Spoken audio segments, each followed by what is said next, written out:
చిన్నప్పటికే ధ్యానం చేస్తే ఎంత సాధించవచ్చో ఆకాశమంతా సాధించవచ్చు. రమణ మహర్షి సాధించినట్టు, వేమన యోగి సాధించినట్టు, గౌతమ బుద్ధుడు సాధించినట్టు మనము సాధించగలం. అలా సాధించగలగడమే జన్మ యొక్క ధ్యేయం, లక్ష్యం.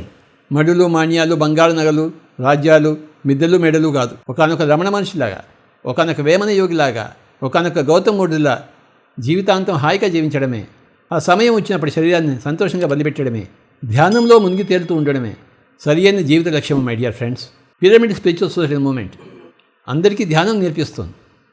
ధ్యానం ద్వారా అందరూ చరితార్థులు అవుతున్నారు. పుట్టిన కార్యక్రమాన్ని పరిసమాప్తి చేసుకుంటున్నారు. ఇంత చక్కగా జీవిస్తే ఇంకో జన్మ ఎందుకు? మనకి ఉన్న జన్మ సరిగ్గా జీవించకపోతేనే ఇంకో జన్మ కావాలి మనకి. కానీ ఉన్న జన్మ సరిగ్గా జీవిస్తూ పోతుంటే ఇంకో జన్మ ఎందుకు మనకి? జన్మ కర్మల పరిసమాప్తిలో ఉన్నవారికి మళ్ళీ జన్మ కర్మలు ఎందుకు? చేయవలసిన వాటిని అన్నింటినీ సంపూర్ణంగా చేసిన వారికి ఇంకా చేయడానికి ఏముంది, మిగిలి ఉంది అక్కడ? గత కంచికి మనం ఇంటికి.